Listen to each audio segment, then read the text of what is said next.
Good evening, Coyote fans. Welcome into episode 24 of the Howling podcast. My name is Jordan Decker. Tonight, once again, joined by Chad Berger and Mark Wendt. As always, catch us on X at HowlWithUs3. Catch me on X as well at JD605, Mark at WDiamond605, and Chad Berger at Chad Berger, BIRGER, at Chad Berger. Quick disclaimer to start the show: the opinions on our podcast are strictly ours and not those of USD or the athletic department. Tonight's show is once again brought to you by the Wakanda Peach Company out of Burbank, South Dakota. Wakanda Peach Company, where all your peach dreams come true. We welcome back tonight the voice of USD football and men's basketball, many other events, man of many talents. You know him, you love him. He's John Thayer. He will join us here in just a second to kind of go over things and recap and look forward to what's ahead. So with that, hey, Chad and Mark, good to see you. Happy March. It's great to be back. Yeah, we made it, guys. It's March. March Madness is about to kick in here.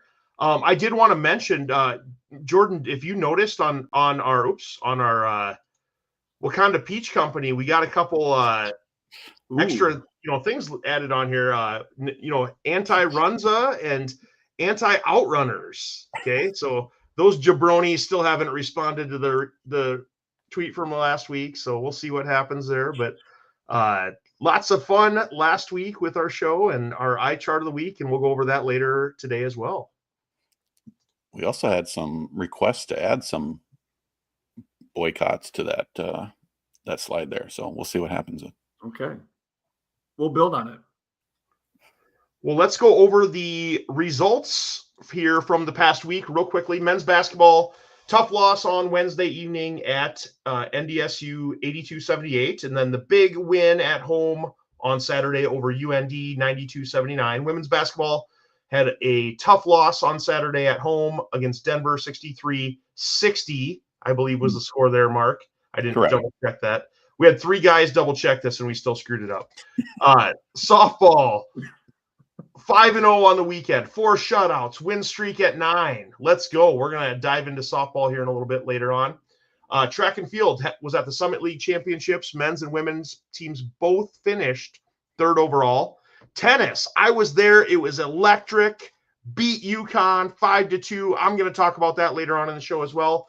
And the triathlon finished 7th in the National Collegiate Championships. So pretty good week here for the Yotes. That's a lot. Yeah, it was. Oh, smokes.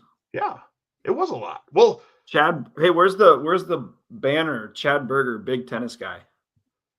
I mean, that should be a thing.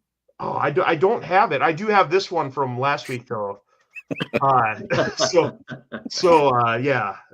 Dr. O was very fortunate to give me that label as the Ryan Gosling. This is on me though. I should have put your face on Ryan Gosling's body and put it into the slideshow for tonight's episode. I'm sorry. That's all right. We'll get a cardboard cutout and bring it to the Summit League tournament. Well, we are very excited for tonight's guest. And so without further ado, we're going to do a little intro video here before we bring him on. And so let's get knocked loose. The ball free, picked up by South Dakota. Windmill dunk for Dre Bullock. Yeah. He'll leap into the air and throw it up to Eaglestaff. Spin move, ball stripped out of his hands. 2 seconds, 1. Forte at the horn, lays it in.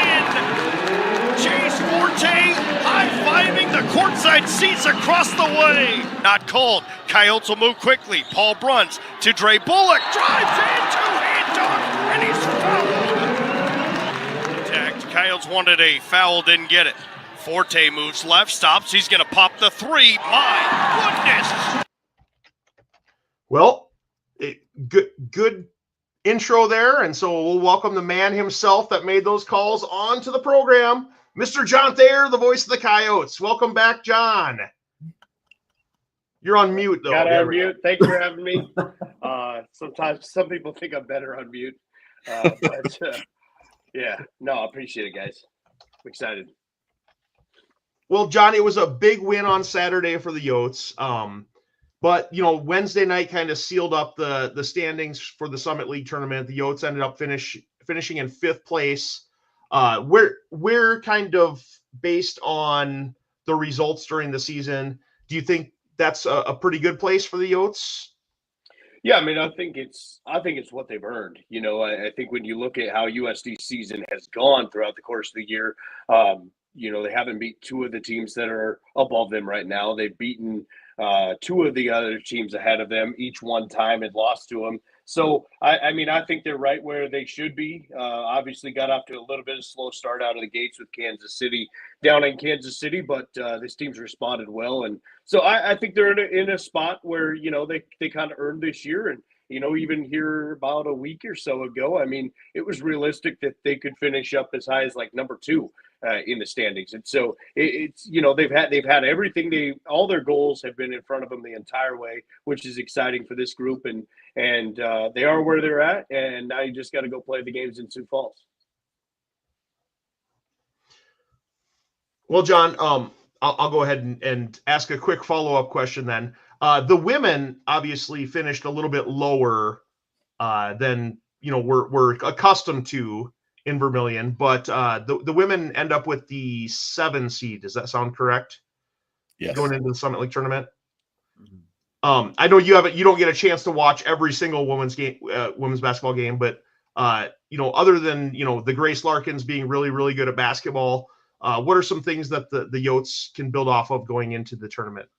Yeah, I think, unfortunately for them, they kind of limp into the tournament a little bit, right? Like they had a tough week out of a road trip at Omaha and St. Thomas. And, we were hoping to get a win over Denver and kind of springboard into the tournament. But you got to remember, this is a group that, when the season started, outside of a couple of players, 3 players really, everybody else had very limited playing experience in a USD uniform. And I think at times that shows, in some of these close games, some of these games against some of these opponents that maybe are supposed to be a little better. But look, we've seen this team. I mean, they had a double-digit lead at South Dakota State. That doesn't happen for everyone. It doesn't happen every year, and so we've seen flashes of what this team can be. But I think at times the youth and inexperience kind of just comes full circle a little bit, kind of spotlight, and a couple of players are forced to do a little bit too much. But I think it's a team that's grown. I'm really excited to see what this coaching staff can do going forward. I know that they've got everything they want to make this right here, and they want to be really good. And so I'm personally excited for this staff. I think they're going to be really good. But yeah, they're going through a tough year, and look, it's March. Anything can happen, right?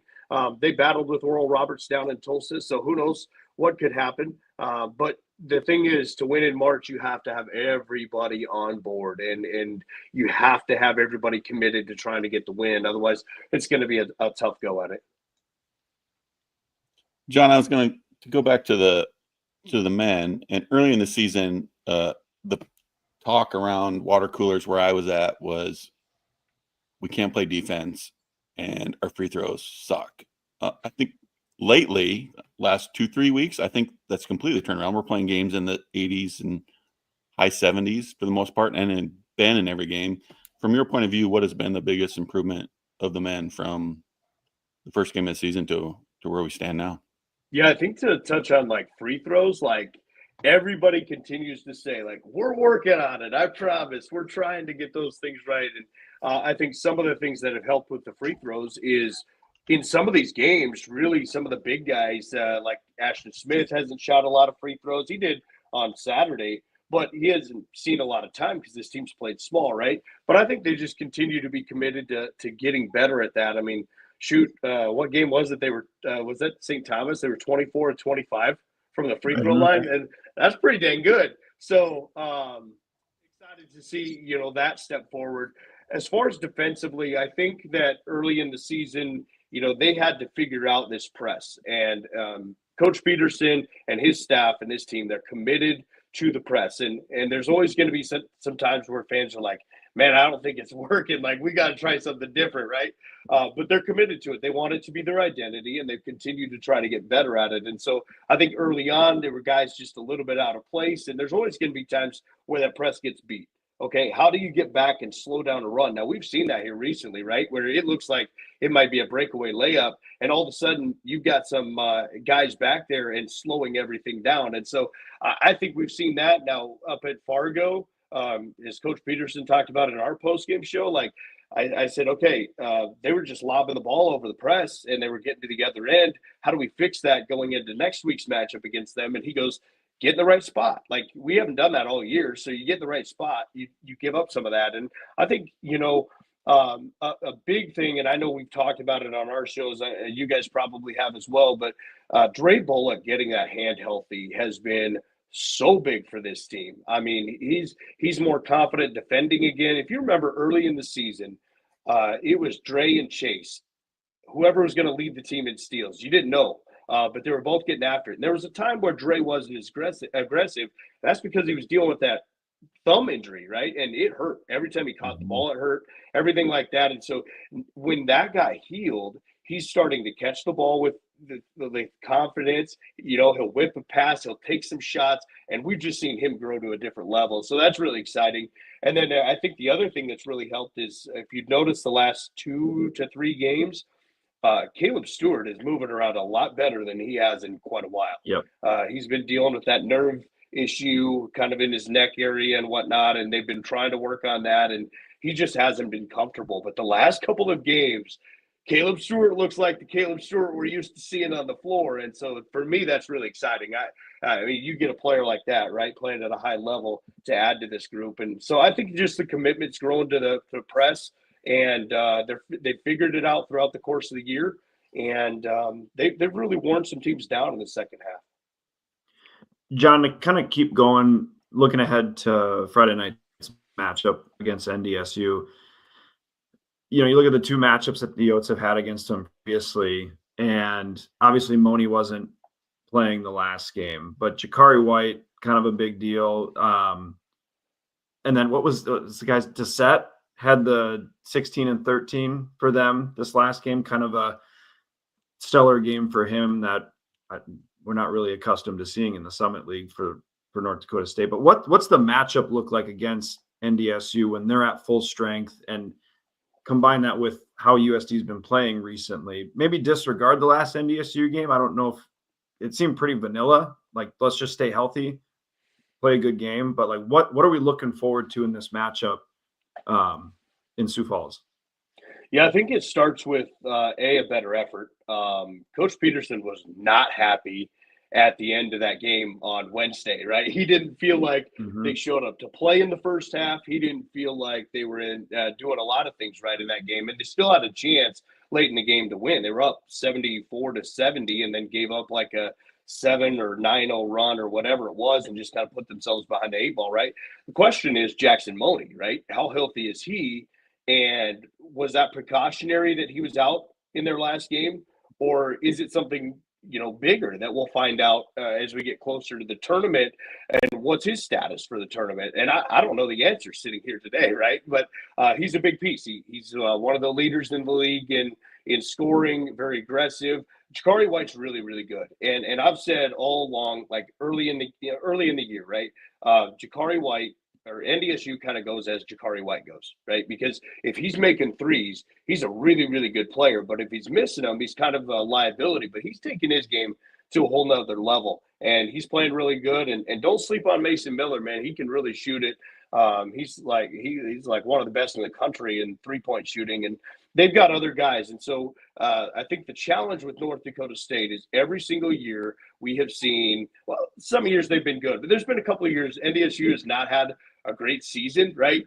Not great non-conference, maybe not great at the start. But I can tell you, when the Summit League tournament rolls around, Dave Richmond has that team believing it can go to the NCAA tournament, and he has some adjustments made. And so, you just can't sleep on North Dakota State. I don't think you throw out Wednesday's game, and I realized the personnel was different. Mayim Boom didn't play for South Dakota, so that certainly affected the Yotes a little bit, because I think he's been playing at a really high level here the last few games, and he's been playing well. I'm not saying he's Jackson Moni, but it is taking depth and a position away. So I'm really excited to see what the matchup is. I mean, I think this team wants to prove itself that they can beat them. because they're 0-2 against them this year. They got housed at home. 26 points maybe in that game, and then had a chance to win at Fargo and lost that. And that was senior day for NDSU and everything, and they didn't play this weekend. So how does that affect NDSU as well, right? They get 9 days off between games. That's a long time, and maybe that's a good thing for them. Maybe it's not. We'll find out on Friday, but I think it's a really, really good matchup, and I think whichever team comes out of that game has a real opportunity to play Sunday night. Yeah, well, let's go ahead and pull up the bracket here real quickly, John, and take a look through this. So you can see that Omaha ended up with the number 1 seed overall, so they get a Thursday night game against the winner of the 8-9 matchup, which will take place on Wednesday between Kansas City and Oral Roberts. Now, Kansas City was picked to be the preseason number 1 team in the conference, and they ended up at the number 8 spot. So a few things. We just saw Kansas City at home here. What was that, week and a half ago or so? So they're a pretty decent team, and they're playing some decent basketball right now. And then I think Oral Roberts has knocked off a couple other teams here the second half of the conference season as well. So that one is going to be interesting. But then whoever wins that 1 versus either 8 or 9 will take on the winner of the 4-5 game between NDSU and USD. And then down on the bottom half of the bracket, you got St. Thomas with the 2 seed playing Denver on Thursday. And then the Jackrabbits play the Fighting Hawks from North Dakota on Friday night. So it's going to be Friday night's going to be a packed session. So there's a lot to unpack here in this bracket, John. Do you have any initial thoughts, looking at the bracket and, the matchups or the teams that are playing each other here? Well, I think over the last couple of years, we've talked about man, this might be the most hyped up year in Summit League basketball. I think we take that to another level this year, just because we just watched Denver beat South Dakota State and really dominate them on their home floor right out in Denver on Saturday. So I truly think that anybody could win any of these matchups. I'm interested in a couple of these games. You look at the play-in game, okay? You mentioned Kansas City. They're picked as the preseason favorite. And I know some people are scratching their head about that.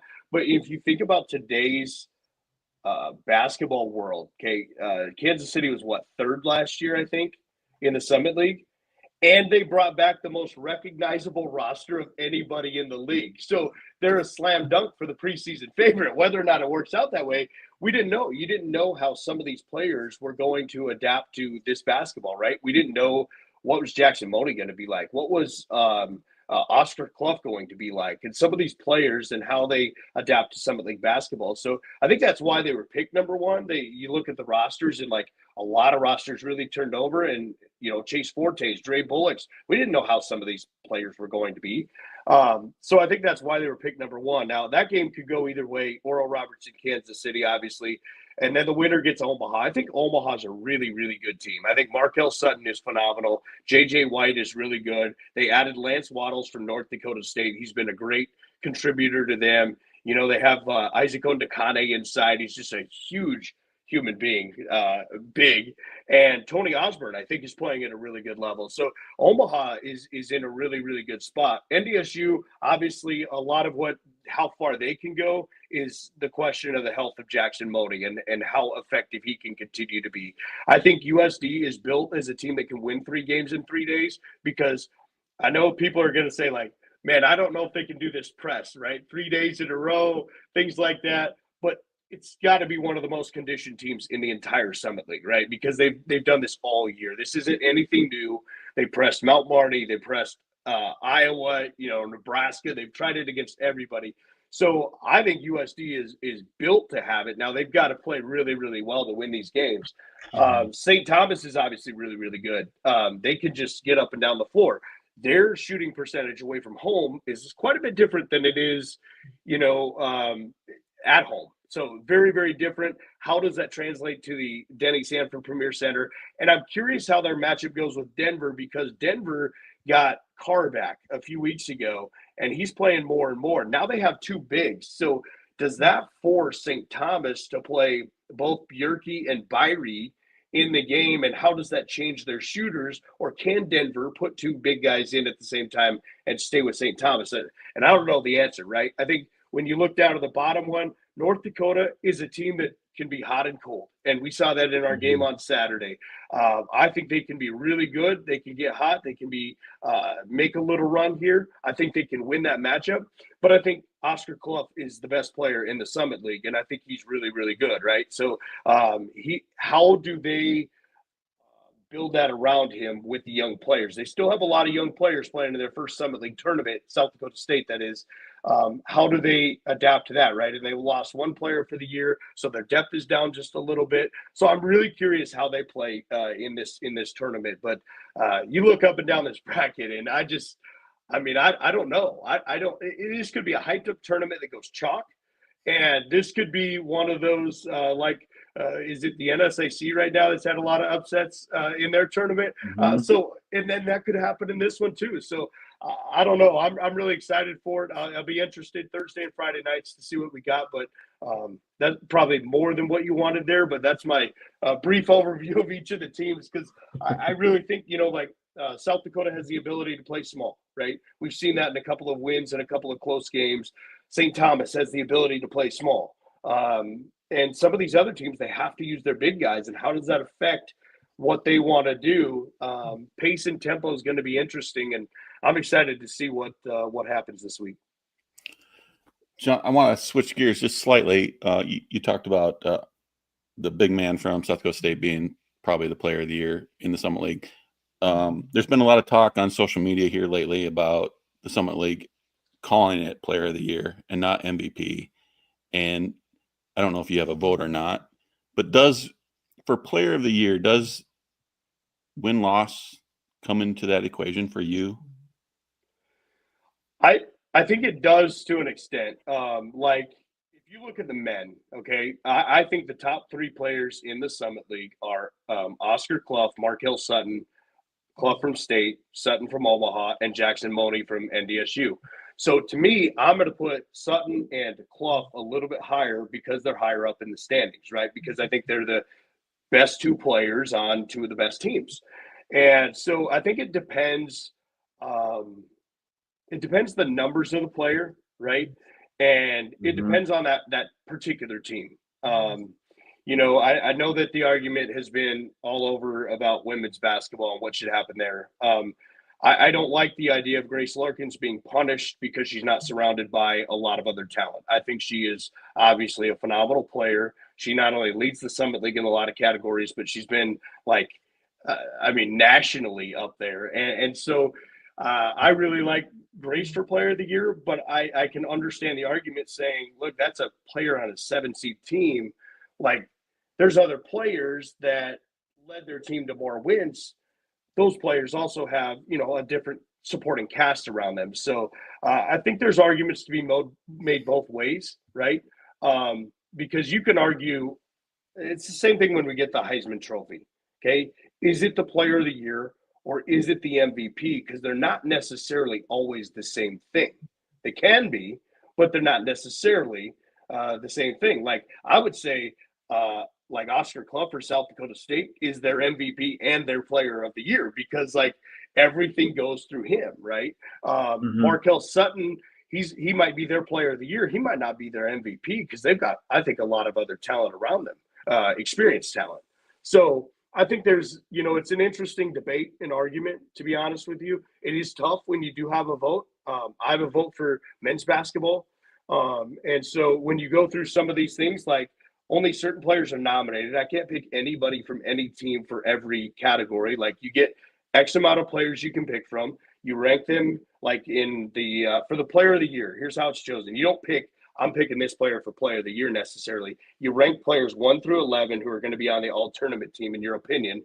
And the player you put at the top is your vote for player of the year. So they get points ranking 11 to 1. Based on if they're 1 through 11. Does that make sense? And so that's kind of how the voting works in the Summit League.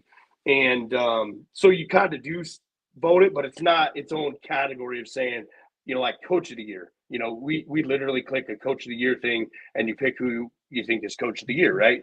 Or you rank 3. And for the player of the year, it's just all Summit League team and how you place them in there. And so how the points tally will end up being the player of the year. Interesting. Well, let's go ahead and jump over to the women's bracket then real quickly. So, we mentioned that the Yotes play Oral Roberts, and Oral Roberts is the 2 seed, and gave them a good run down there in Tulsa here last time the two teams played. But North Dakota State drastically improved over the last couple of years here, but they ended up with the 3 seed, and so they'll play the Roos from Kansas City, and then number 1 seed South Dakota State. They haven't lost in 3 seasons. I think the question of the tournament comes down: can anyone knock off the Jackrabbits in Sioux Falls? And that's really what it comes down to. Omaha and Denver have the play-in game. That one's going to be, I don't know. That's a tough turnaround there. You go from playing Wednesday and then you got to turn around Thursday and play the number 1 seed. That's a tough one. But then the 4-5 seed is St. Thomas against North Dakota on that one. So give us a little bit of insight into the women's bracket here. Yeah, I realize I'm not supposed to say this, but I think it's South Dakota State's tournament to lose, right? They're clearly the best team built around, and they're the team that's undefeated. So it's their tournament to lose. I don't see them getting challenged really until the championship, if even challenged at that point. I mean, you look at this bracket and you've got Omaha and Denver. That has potential to be a really, really good basketball game. Really competitive, exciting game for those teams. Neither one of those can play with South Dakota State, okay? And I'm not bashing them. It's just where they're at right now.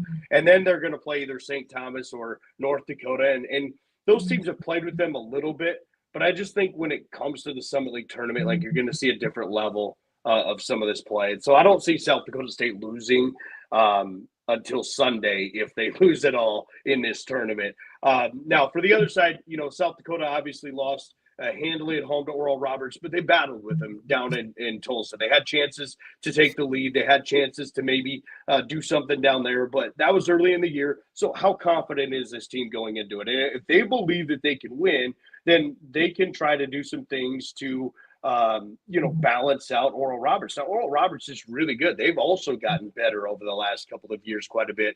And then obviously the winner of that gets either Kansas City or North Dakota State. And, I thought maybe North Dakota State would be the second team in the Summit League this year. It didn't work out that way. Kansas City's a scrappy team, man. I don't, sometimes watching them play, I'm just like, I don't know if they're running a play or if they're just kind of playing pick up recess basketball, but at times it works for them, right? And they got some players that can play. I went down to Kansas City to do our women's game down there for Jerry, and I forget the one girl's name, but the one girl, she wasn't even really on my radar as a top 3 player, and she just shot the lights out of the basketball. And so just a matter of who can step up on certain games. But, the women's bracket outside of the 4-5, because I think that's a toss-up game, I feel like is probably going to be pretty chalk through. Hopefully South Dakota is able to pull the upset and keep its tournament hopes alive and everything. I mean, we would love to see that, right? But they have to go in believing they can win, and they have to play 4 quarters of basketball, because we've seen it. If they go through some scoreless stretches, it's really tough to hang in there, and that's just the reality of it. Yep.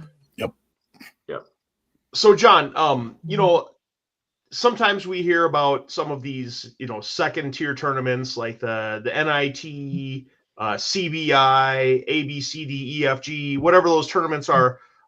What's the likelihood that Summit League teams would receive a bid to one of those tournaments and then accept a bid to one of those tournaments? So you remember last year was the first year of a new tournament sponsored by the NCAA, and I forget what it's called, but the WNIT used to be the number 2 tier tournament in postseason basketball. Now it's kind of number 3, right? There's a second one sponsored by the NCAA, and so you have those, and then you go to the men's side, and obviously the NIT changed a couple of years ago. I don't know how many people realize it's kind of changed back. So when South Dakota, if you remember, I hate to bring this up because I know it's going to hurt some feelings, but when South Dakota won the Summit League regular season in men's basketball, did not win the Summit League tournament championship, right? They got to the NIT because they were a conference champion that did not win its tournament. So at the time, that put you in the NIT, and the Yotes went to Iowa and played the Hawkeyes, if you remember that year. I think it was 2017, maybe. And so then the NIT changed to where they weren't doing that model anymore. No more automatic bids from like the Summit League and some of that, right? But it's changed back to where if South Dakota were to win the Summit League regular season, okay, and be ranked in the top, I think it's like 120 of some rankings, like KPI, or I can't remember what it is, but there's a certain other threshold, then you automatically get into the NIT again, which is a good opportunity for them. The other thing is now you have the CBI that is in Daytona Beach, right? You remember USD's played in, I think, the CBI at home, or maybe that's a different tournament. And now they have it since COVID all in Daytona Beach, Florida, and it's over the course of a week. But the thing is, that costs money to get into. You pay an entry fee, plus all of your expenses to go down there. And I don't know what those tournaments are going to look like this year, but I have like growing concern that the House settlement that we're all talking about and not quite understanding is putting these schools in a financial situation to where can they go spend let's say $50,000 or $60,000 with expenses to send men's basketball to a tournament where they might get one game, right? So I don't know what the future of some of these tournaments are. I think we're going to get into a very interesting time in college athletics. But as far as the Summit League getting in, like Omaha, I think probably would have a spot in the NIT. I don't know 100% on that, but you'll see some of these teams get opportunities. Some of these teams are going to turn it down, right? They're going to say, you know what? It's for us, it's NCAA tournament or NIT, or we're not interested in going to another tournament. And you're ready to move on. You get some of these 6-year seniors, and you know some of them want to keep playing, and some of them are like gassed at the end of the year. So, you know, last year a lot of teams opted out of the NIT and things like that, and so you're seeing it nationwide. Not all of it's an expense thing. Some of it's just like, you know, we had bigger goals and didn't reach them, and we don't really feel like playing. Other schools value that experience of playing, and we saw what happened with women's basketball and the WNIT run, how cool that was for our growth of our fan base. And I mean, we played all but one of those games that year at home, right? And the crowds kept getting bigger and bigger and bigger. And there were over 7,000 to watch a women's basketball game at a football stadium to watch that championship. So, you know, we've seen where it's been a benefit, but I can see where some of these teams just don't want to keep going. And maybe it's a financial thing, depending on the state of your, you know, university and all this other stuff. And it's just a lot right now in college athletics. And, you know, money drives everything. It's really driving some decisions right now. That's fact. Mm-hmm. Well, John, I got a couple wrap-up questions here. Number one, you know, we see you at almost every game, and you're always working. But, you know, does anyone have more fun at basketball games than the three of us do? I mean, come on. This is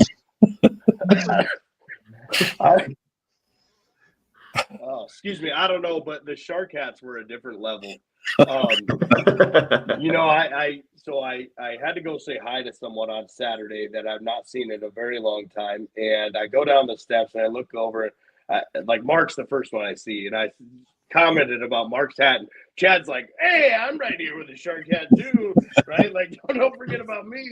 And then I go talk to this person that I'm going to talk to, and there's Jordan in his own little shark tank. Like, he's not even with the other sharks. He's in his own shark tank over here wearing a shark hat. And so I trying to figure out what was going on with the separation. But like sharks, you know, you got to stick together in a pack. Like, I was just like, he's kind of in his own little shark tank over here. But no, that was really cool. And I thought it was funny. Obviously, I watched that interview with Grace, and I understood where Lark the Shark came from, and I thought that was pretty cool. So good job to you guys. You guys are always good at coming up with some of that stuff. I don't know who's the ideas guy, but you know, I was going to say, you know, Mark is pretty creative on social media, so it could be him. But you know, we find some of these things, and some people think it's dumb, you know, when we do things like this, and I love it. I think it's neat. And that's funny. But yeah, I saw Jordan sitting over by himself, and I felt like he got kicked out by the other Sharks. Like, no, Sharks got to stick together. I would have, but there was no spots open, and I had the fam down there at the game. So I was see that guy I was talking to down in front of you there in that corner for a little bit. So there's a guy sitting there. It's so Bailey Morris, right? She's the operations person for women's basketball. Fun fact, her dad was one of my high school football assistant coaches back in the day in small town Nebraska. And so it's the first time I've seen him in a while, and I heard he was there, so I tracked him down to talk to him for a little bit. But he wouldn't have any good stories about me being good. I'm just saying he was my coach. So I'm not suggesting go talk to him about my playing days. I'm saying just telling you the connection. I think we found our next guest. We can create a 30 for 30 on John Thayer. I don't know if you want that. So how about the tipsy at the tip-off? I mean, we're starting all these great traditions to try to get fans engaged in the game here. Yeah, you guys are always looking for like you like that. What was that, in a Major League Baseball game? That redheaded kid who realized the camera's on him and he keeps doing like this thing to it. Like, that is you guys. You guys always know where the cameras are at. You're always making sure you're in there. The tipsy and tip-off thing is great, and I would join you if it was like, I don't know, legal for me to do like at the games. I don't know if I'd get in trouble for that or not. Water, it'll just sound like a little hiccup at the tip. It'll sound like a little hiccup at the tip. It would, but here, you got to remember, when you guys are doing this tipsy and tip-off thing, you can go to the bathroom at any point during the game. Some of us are restricted to time spots on what we can do, so we got to be careful on how we can't indulge in all the water that quickly. Good point. Good point. Well, John, we're looking forward to the Summit League tournament this week. You know, lots of great things hopefully happening for the Yotes. You know, we're excited for, you know, optimistic for the turnout this week and how everything's going to go. Looking forward to hearing you again. Pre-game show will be half hour before tip-off usually? Yep. We're always 30 minutes before. Always 30 minutes before, so make sure to tune in. And then I always love getting those the post game after the game. Just getting out to my car and tuning in and being like, what's John gonna ask Coach about next? And you know, what kind of mood is he gonna be in this time? So hey, yeah, John, do we have a secret word yet? No, not for this game. Nope. Okay. It's been a phrase lately. We've had a couple of interesting ones.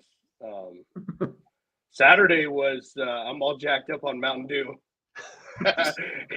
And last Wednesday was till the cows come home, and so I successfully worked all those in this week. And I don't know, sometimes they're harder, sometimes they're easy, but the only one I can think of, it's really cheesy, is if Moni fouls out for some reason. Can you go, there he goes now, see ya, Moni? Like, is that bad? I don't think he's gonna foul out, but if he does, I'll tell you what, I will leave that to the three guys maybe sitting together holding up a banner. You guys can create that. Mark and I, section 108, we will be, I mean, we will be. Yeah.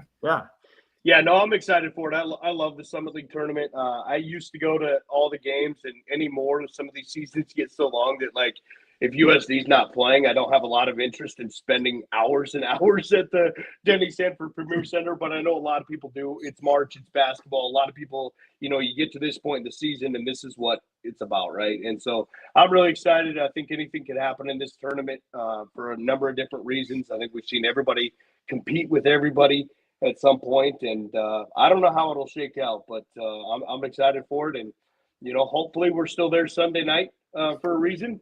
Sunday afternoon, Sunday night, but we'll see how it shakes out. And I can guarantee you one thing, especially for the men's team. I've been around them obviously all year long, and no matter what happens, whether they win Friday night or they lose, they're going to unpack everything that they have trying to win that basketball game. It may not go their way.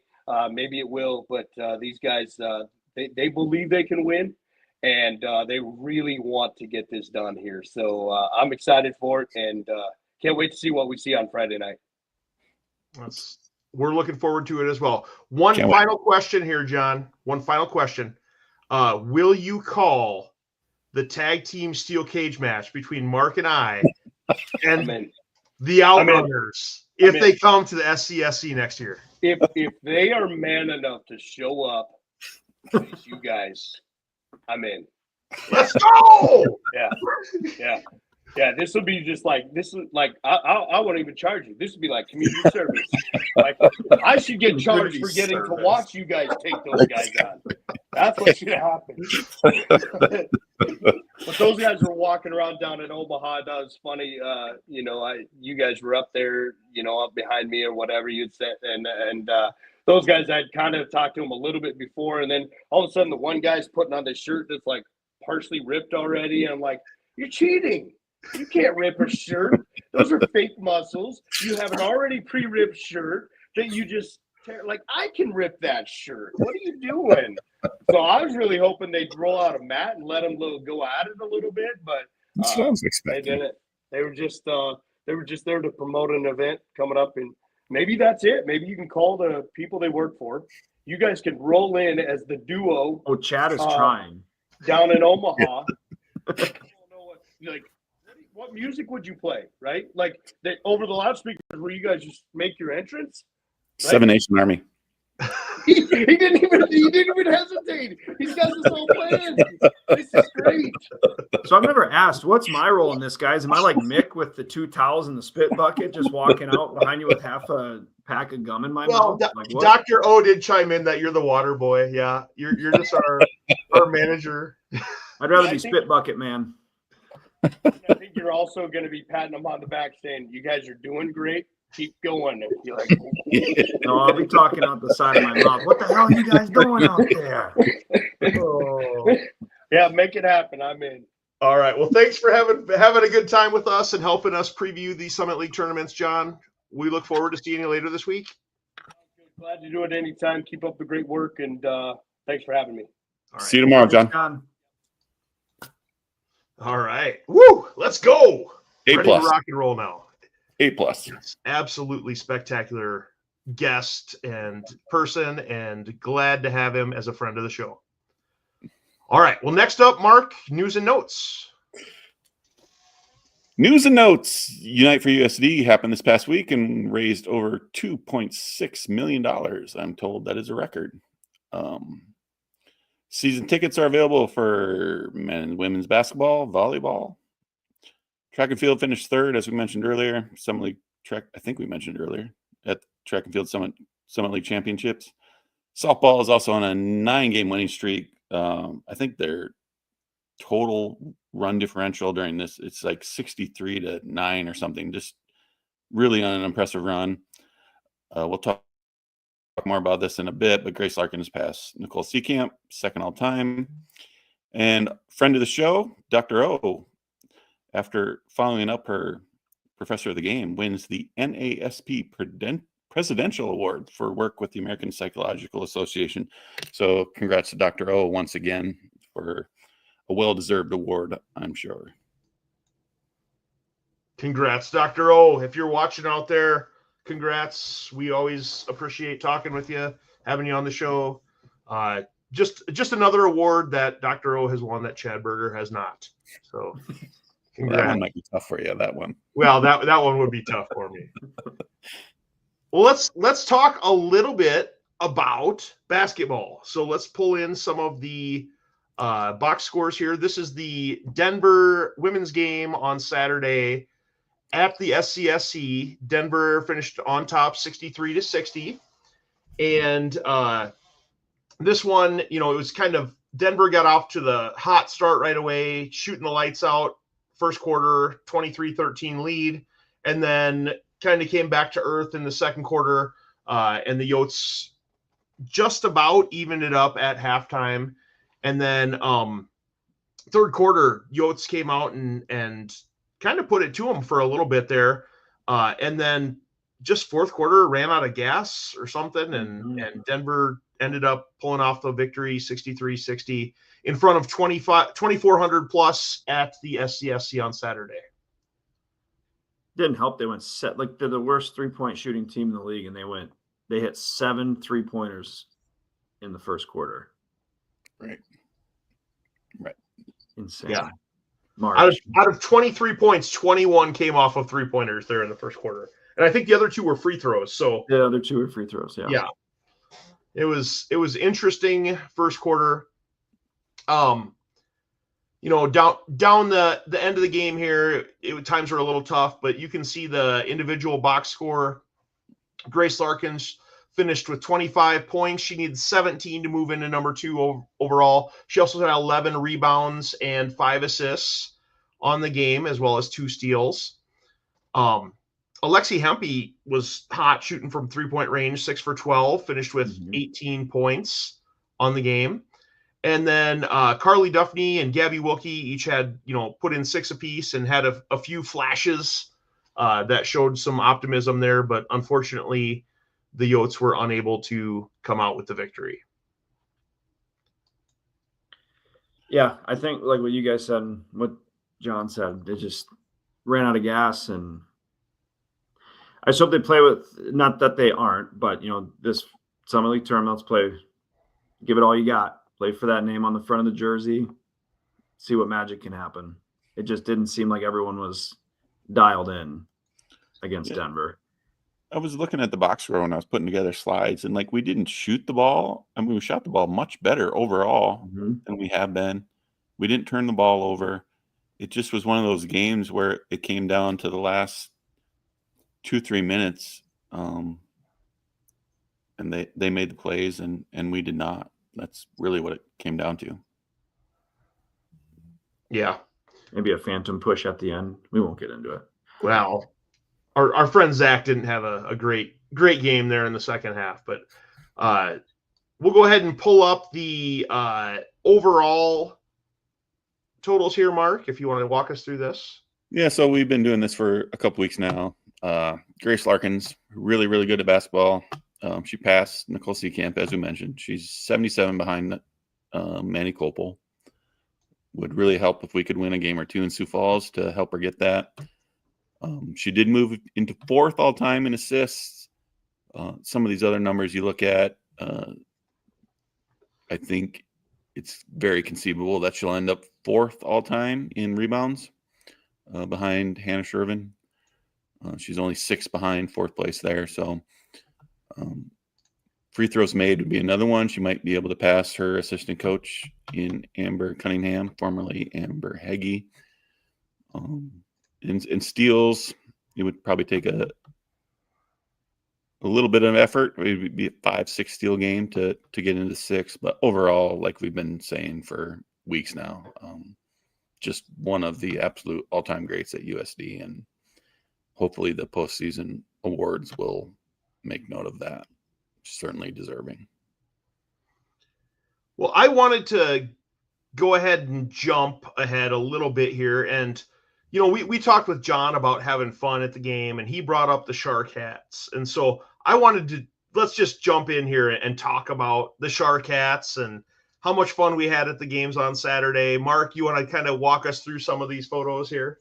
Yeah, so, I mean, this whole idea came about because of Grace when we had her on the show, and she was fantastic, and she mentioned Lark the Shark, and we obviously latched on to that. So our fine sponsors at Wakanda Peach Company went on eBay or Amazon, bought us some shark hats. Mitch Hessman from Back to Pack was kind enough to make the sign you see there. We had a good time with it. Like I said on Facebook when I posted a couple of these pictures, sports is supposed to be fun, so we did, and it was a great time. And Grace was gracious enough to take a picture with all of us and our kids post game, even after a tough loss. So really appreciate Grace, and it was a fun day. Yeah. Grace looked over and saw us with the hats on during pregame warmups and just cracked up laughing. And then, I think she came up to us after the game and just said that's awesome. I really appreciate that. So shout out Grace Larkins. There's Jordan sitting over in his own little shark tank over here. We were in section 108, row 4, repping the second half of the game. Yeah. And I didn't mention the upper left hand as I'm looking at it. We got a great selfie, one of the best selfies we've got with the eye chart with the referee all season long. So maybe we'll see him a bit later. Yeah, that's Luke Schumer, who is one of the top Summit League officials on the men's basketball side. But I kind of asked Mark pre-show, hey, did you ever think that, before this season that you would have been like asking referees before the game if they'd take a picture with you in the eye chart? And Mark's like, absolutely not. And I just do stuff like that. I don't care what people think or what they say. So I don't know. I just go up to them before the game, and we've had some great officials so far this season that have had a good sense of humor and been willing to play along with us. So Luke, shout out Luke Schumer. Fun time on Saturday. I'm fairly certain that the pictures that the refs that get in those pictures with you guys have the best game of the three. Yeah. I don't have any stats to back that up, but I'm fairly certain the last several that you've done. They don't keep stats on officials, so I don't know if we can get stats on that, but I will say we usually pick kind of the head official of the crew, and usually that is the best one. So bravo. Yeah, that's how we roll. I would say though, Luke did get the eye chart a couple times, so he did. Yeah, well deserved. He did joke with us pregame that he's like, you better not hold that up for me during the game, and Mark could not give him any guarantees, and he did deserve it a couple times during the game. I thought Luke could have given out a technical foul a couple times on number 4 or 40, Jones, I think is her last name. She emphatically brushed him off, like did that twice after a call. Yeah, you're right. Yeah. Well, let's go ahead and jump over to the men's game here real quickly. So first off, we'll recap the game on Wednesday night up in Fargo against North Dakota State. Attendance for this one, 1710 at the Shields Center. North Dakota State, very, missing their top scorer here, Jackson Money, still able to put up 82, very consistent, 41 apiece. They did have, as Jordan mentioned, one of their players kind of step up and have a large game against us. But we didn't have Boom playing in this one. But tough loss. This one kind of locked us into the 5 seed for the Summit League tournament. Prior to that, there was talk that we could go anywhere in there. But, it is what it is. And so North Dakota State, we'll see you again on Friday night. How's that sound? Let's do it. Some individual stats from that game. Chase Forte finished with 21 points. Isaac Bruns, Mr. Iceman, 17. Dre Bullock, 10. And then Paul Bruns had 14. And Caleb Stewart had 11 in the game. So pretty, consistent there. Paul Bruns, also shout out here, had 11 rebounds in the game. So he was playing really hard, a lot of dirty work down there. That was a really entertaining game. I know PD said we didn't play well and he was disappointed with the effort, but overall, if you didn't have a rooting interest in that game, that was an entertaining back and forth battle. And like we mentioned before with the women's game, it came down to the last 2 minutes and who could make the plays. And unfortunately, we came up on the short end of that stick.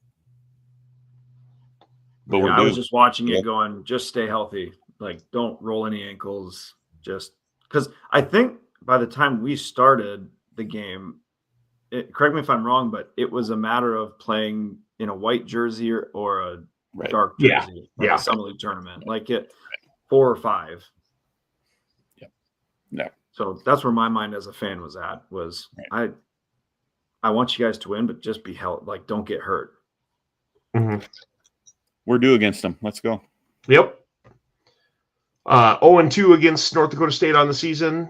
And so, like Mark said, it's hard to beat a team 3 times in one season. So we'll see what ends up. I don't know if that's true statistically, but I just like saying it. So we'll keep it alive. Additionally, on Saturday, the Yotes hosted the Fighting Hawks of University of North Dakota. And for this one, it was kind of a slugfest early, a little back and forth, very tight game.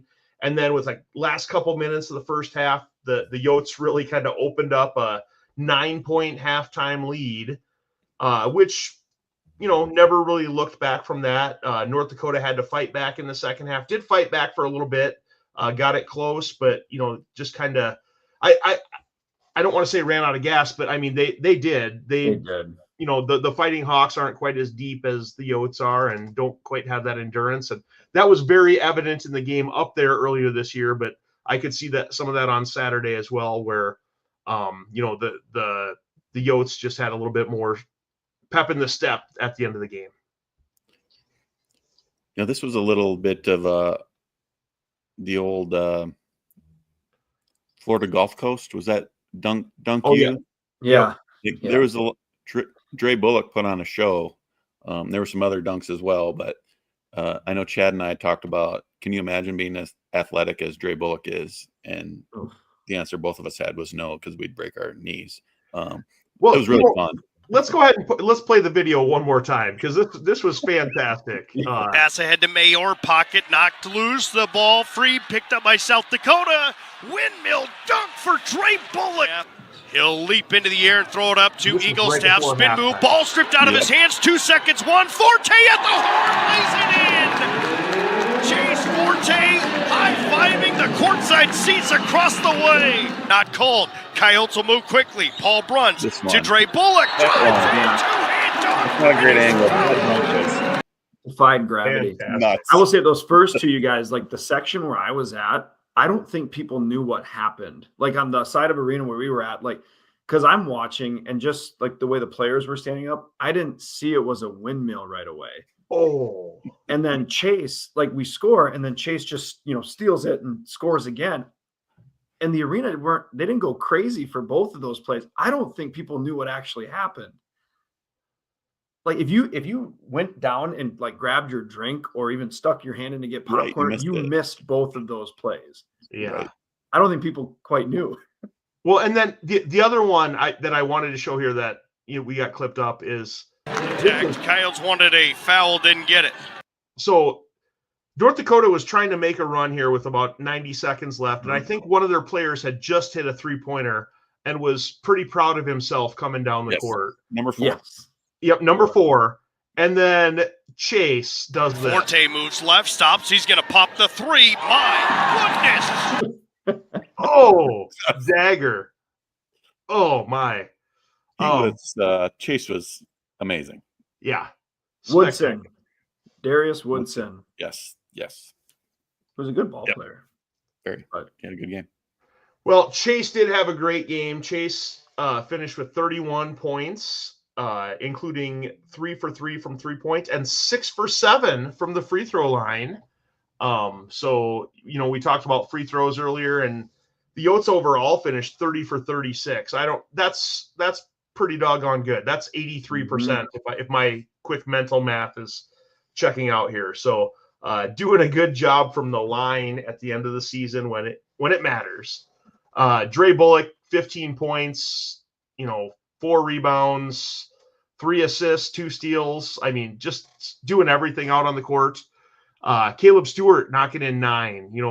John Thayer mentioned him earlier. A couple big shots from Caleb on that one. Isaac Bruns, Mr. Consistent, 19 points, just doing everything that the Yotes need him to do. 7 rebounds on the game.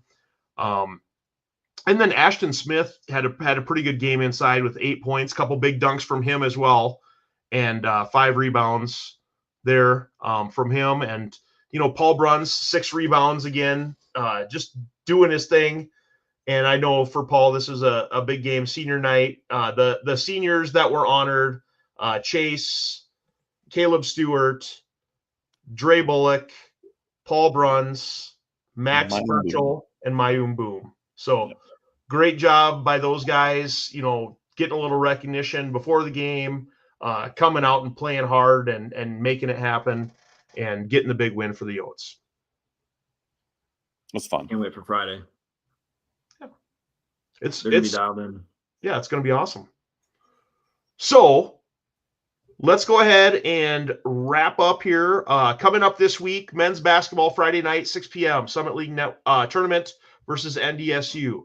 Women's basketball plays Thursday at noon at the Summit League tournament versus Oral Roberts. Softball has the next 9 games in South Carolina starting Friday versus Coastal Carolina. Tennis. Okay. I told you tennis is electric. All right. I went to the tennis match on Friday. It was so much fun. I honestly didn't even know how tennis was scored until Friday. But what they do to start off with is they do doubles and they go out, they play 3 doubles matches, and whichever team wins 2 out of 3, at least the first 2 out of 3, gets a point for that. And then they have the 6 singles matches, and those are each worth a point. And on Friday, it was just such a nail biter because UConn ended up getting the first point, and then the Yotes were doing really well in the singles, but there were 2 matches that kind of were real nail biters. It was the number 2 match with Sorsha Caves, and then the number 3 match with Amanda, and they just both did a great job. And there was a point there where it was like, oh man, they're gonna make a comeback win and beat us 4-3. But both of those young ladies for the Yotes ended up pulling out the victory to make it a great time. The place was rocking in Sioux Falls, and so I'm looking forward to a little bit more tennis this season. And so the tennis team begins Summit League play in Omaha on Friday. But they will be back home several times this spring. So make sure to get out and support the Yotes tennis team. And then golf, the women are at the West Texas Classic in Abilene, Texas. And the men are at the Donald Ross Intercollegiate in Southern Pines, North Carolina. And as always, the Coyote Report is on Monday night at the Old Lumber Company in Vermilion at 6 p.m. with host John Thayer. So make sure. Friend of the show. Make sure you get out and attend if you can. If you can't, you can watch on Facebook. You can listen on the radio. So pay attention to what's going on there. It's going to be a big week for the Yotes. Any comments, guys? No. None? Go Yotes. No comments. All right. Well, and now.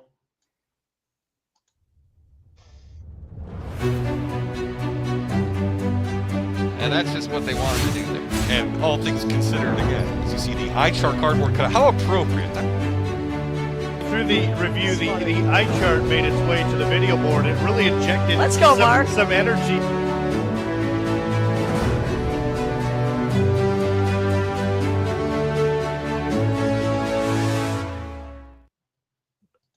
The one and only Mark Wendt is famous for holding up his eye chart at USD Athletics games when officials make questionable calls.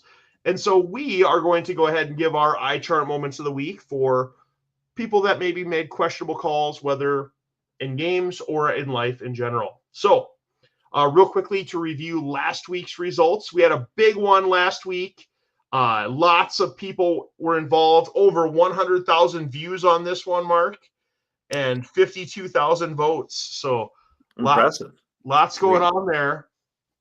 The outrunners, the jabronis that are too afraid to come to Vermilion next year, end up getting the eye chart of the week. So very, very good one. Runza was second for just being trash, and then the Sound of USD finished third. So Sound of USD did play the halftime, or did play the school song after halftime. Jordan, you made a difference on that one, Jordan. You made a difference. I do what I must. All right. So since I don't know, have I won before? Since I won, do I go first? It's been a while. Yes, you did. Good luck topping that, though. Good luck. My wrestling promo from last week, it is going to be difficult to top that. I'm going to go ahead. I'm going to just lob one up this week and see what I can do. But my eye chart of the week this week goes to the Mid-Major Central Twitter account, something like that. some of us are part of a chat group out there on the internet, and it's all fun and games. We banter with guys, fans from other schools and things. And this one person, I don't know, clown, we'll call him, decided to maybe take some screenshots and, showboat a little bit, because he ended up picking Kansas City correctly at the number 8 seed on the men's side of the bracket. Okay.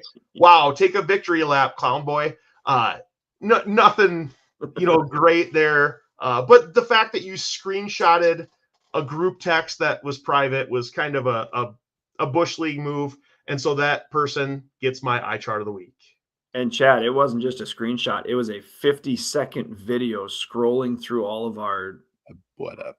Like where none of the replies that him or her, I don't even know who it is, where they scrolled through were anything to do with the receipts for the the claim that person was making. But hey, congrats on picking Kansas City 8th. Yeah, clown. Well done. All right. Next up, Jordan or Mark, you finished second. Do you want to go next? I did. So my eye chart of the week is going to go to the ticket outlet known as Ticketmaster. As we're all well aware, Summit League tournament tickets became available. And if you were like me, you went online and were hoping for a lower bowl ticket, and you found one and it was $30, and you go to checkout and you're paying $53 something for a $30 ticket, over almost double the price of the advertised ticket price, and they claim they're for fees. The interesting thing I find about that is, if you go to any other ticket website, for some reason their fees are nowhere near what Ticketmaster's are. I think it's ridiculous. I think it's robbery. I think it's price gouging. I'm still going to have fun when I go there, and it'll probably be worth it, but it's excessive. Ticketmaster gets my eye chart of the week. Stop with your fees. Dumb.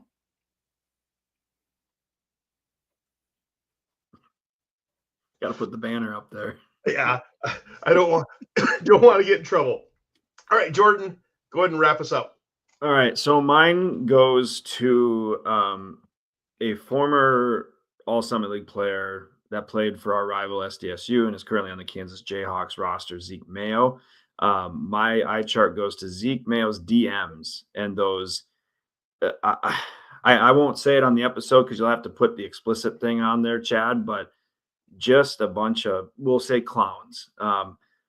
Just disgusting DMs that Zeke tweeted out after a game recently, calling him names, just bad, just disgusting. And it's a dark side of social media that exists, that you wish you didn't see. But the things those student athletes have to put up with, especially the higher levels that you get, and Zeke's probably in the minority as far as like showing that. I'm sure most of the athletes get something negative, but to have that vile of messages and to think that you can actually say that to someone over a game, oh man, that made my heart hurt to see that he had to go through that, and that other student athletes have to go through that. So my eye chart goes to Zeke Mayo's DMs.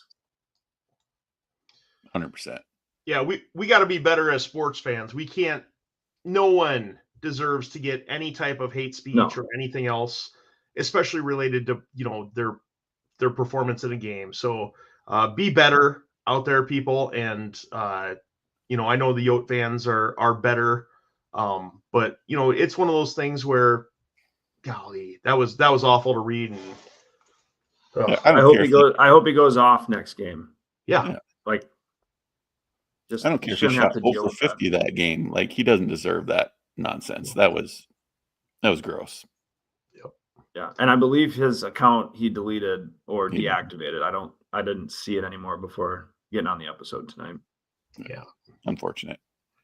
Not great. Well, we'll definitely have something to discuss with Dr. O next time that she's on. Yes.